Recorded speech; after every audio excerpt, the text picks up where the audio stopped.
Well, can everybody hear me? Yes. Cool deal. If you have a copy of God's Word, please turn with me to Isaiah chapter 41, verses 9 through 12. And my iPad has taken my notes hostage. Oh, there we go. Okay.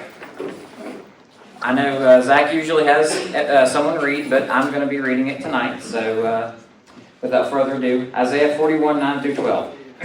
You whom I took from the ends of the earth and called from its furthest corners, saying to you, you are my servant. I have chosen you and not cast you off.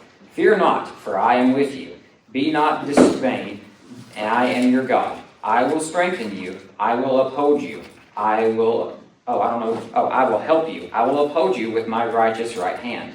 Behold, all who are increased against you shall be put to shame and confounded.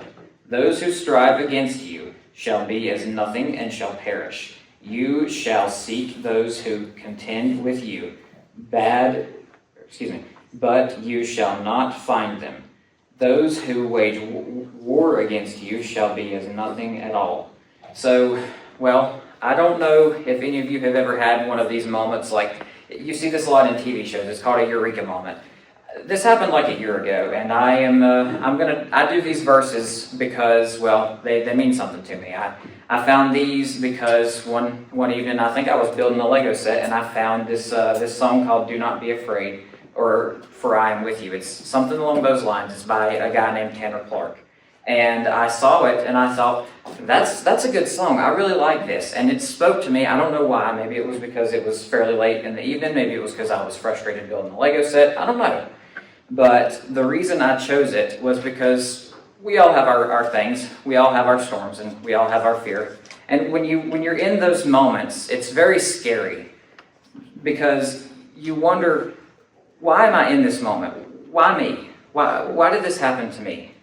Or I don't know why it happened to you. I don't have those answers, but I can tell you a few things. Chapters 1 through 39 of Isaiah do include historical narratives, and that does relate back to what we are talking about. All of it is in chronological order, and I would get further into it, which I'm going to just a little, and I have thought about that a lot. Because Isaiah also dealt with plenty of storms in his life, and a lot of people in the Bible dealt with a lot of storms. You see, there are all sorts of things. Like I said, everyone has their things, and for me, right now, one of them is learning how to preach. One of them is learning how to do this, and one of them is asking why a lot. And that's okay. We all ask our whys, and we all are very confused at times, but that's okay. I assume Isaiah was confused. I definitely know Jonah was confused. A lot of people in the Bible were confused, but they still walked forward. So I'm going to get into the points of this now, so please forgive me for having to zoom in and zoom out and zoom in and zoom out. As I read with Isaiah 41:9, the first point I am talking about tonight was when God is with you, everything feels a little less stressful. Because that's why it says, fear not, for I am with you, of course. That is the biggest point I want to drive home, because that's what we call a lingering thought. That's something that will stick with you on the good days when everything's going your way, or on the bad days when it's absolutely terrifying and you have no idea what's going on, and it's scary. And again, that's okay. And God will uphold you with his righteous right hand. And that has a lot of meanings. God isn't going to come down here and pick you up. That would be cool though, wouldn't it? Just come down and holding you up like a newborn baby, I guess. But no, it's basically him saying he'll lift you out of the waters a little bit. And as you all know, being a Christian, it's not easy. Persecution can happen. Fear can happen. Confusion happens all the time. The things that happen in the church that don't happen anywhere else, when you start looking deeper into it, it is a little scary. But more importantly, when you start looking into how to do it, it's a little bit scary. Because I've been there. I've stood in front of people before. You've all seen me sing. It's scary at first. And And you're probably wondering, why am I bringing this up? Because being a Christian is scary at first.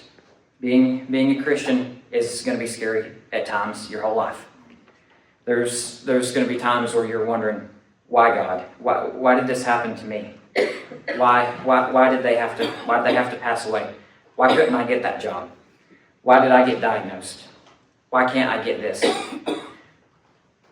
And the reason the reason for those things varies person to person. There's no universal answer. But I learned this the hard way. When we don't get something that we want, a lot of the times that's for the better. I'm willing to share an example. Like for me, I want to be able to drive because my vision is not the best and I can't do that. So for a long time I prayed to God. Let me drive. Let me have my vision, please. This is funny. This is very funny. So that didn't happen. I'm still here. I still gotta make size 32 font or bigger, and my Siri robot machine talks like an auctioneer. You should hear it. It's hilarious. But I can't drive, so I prayed about it. I wanted it so bad, and I was so mad. Preach. You gonna steal my job? I was very upset about it, but here's the thing. Have you ever seen those videos like where people get upset on the road? Yeah, I don't want to deal with that. I don't have that personality, so I'd rather sit in the passenger seat and jam to some Crowder or look online for something, I don't know, like Harbor Freight or whatever. It just depends. It just depends on the day. It literally says in the Bible on this next point here. Oh, I skipped a point. Thank you again, Pages, for never letting me down. When God is with you, everything does go a little less stressful, like I said. When you are dismayed, I'm going to come back to that for just a second. You all know, being dismayed, it's like you're struck. It's like you got flashbanged by life. Like, what is going on? And all of us know, what is the first thing we're supposed to do when we get hit by life and we're scared? Pray. Yes. What do we usually do? Panic. Or whine. I don't know who said that, but yeah, that's a good one too. There's a quote out there. I should have wrote this down because I didn't think about this until earlier, but I did put us a quote in here somewhere. Let me find it. Let me see here. Oh, there it is. I am the Lord your God, who teaches you what is best for you and directs you the way you should go. Well, it doesn't say this out loud, but God is the better version of Apple Maps. He doesn't tell you to turn left, per se, but he does tell you when something is good for you or if something is bad. Other example, I know many people who didn't get their dream job, but the thing that came after, it was so much better. And people, see, us as humans, I don't know how you guys feel about this, but I call this the damage control philosophy. So when something bad happens, or when something is going to happen, what is our natural reaction? We fear the worst. And 9 times out of 15, because I'm a statistics person here, because things do happen, what usually happens? Someone, I want y'all to weigh in here, because that's what I'm supposed to do. What usually happens when we fear the worst? It ends up not being as bad as our fears. Yes. That's why it's called damage control, because we're over here running around very scared, and we either complain, whine, rip someone's head off, or we just worry and hide. The dismay things of our lives that make us dismayed, they scare us into fear. That's the devil trying to hide, trying to make you hide. That's not God. Because fear is a liar. And when people are telling you these things, or when you are telling yourself these things, or when you think things are bad and they're not, that's fear. Because let me ask you all something.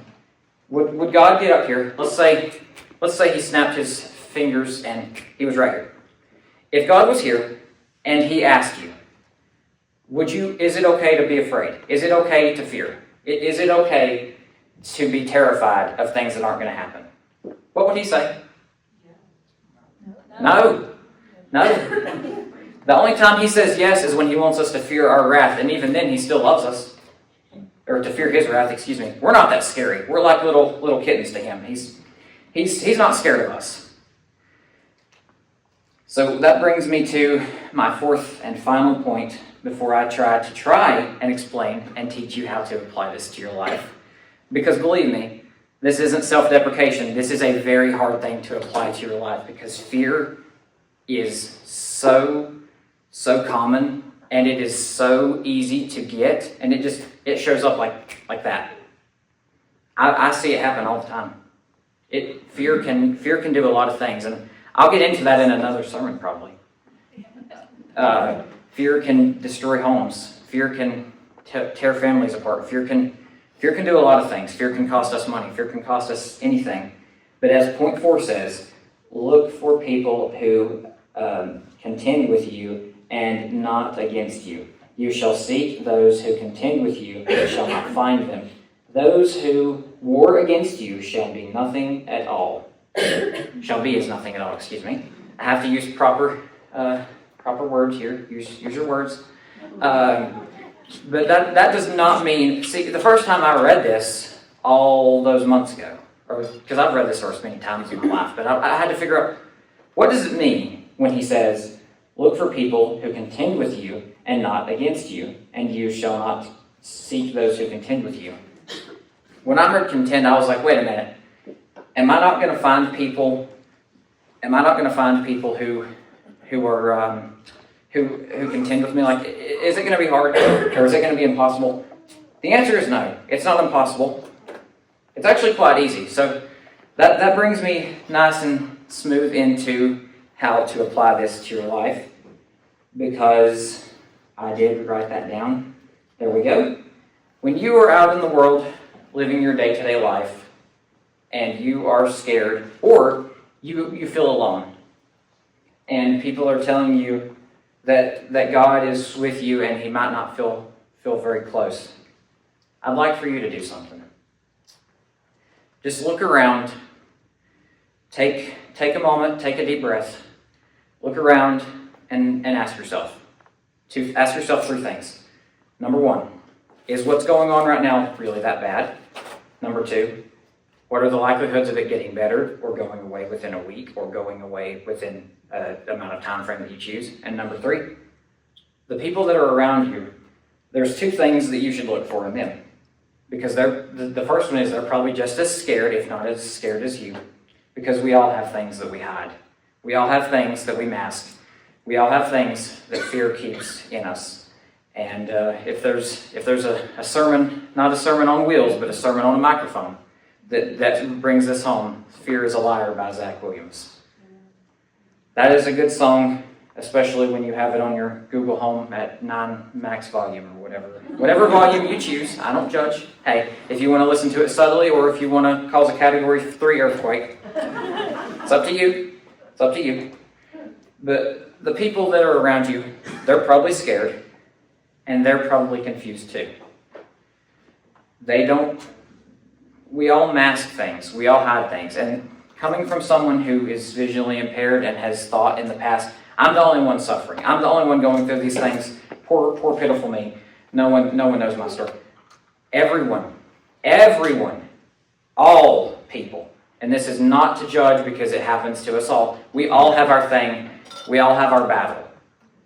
Some people have health issues. Some people have a broken home. Some people have PTSD. Some people have no money. Some people can't find love or they can't find connection and they feel alone.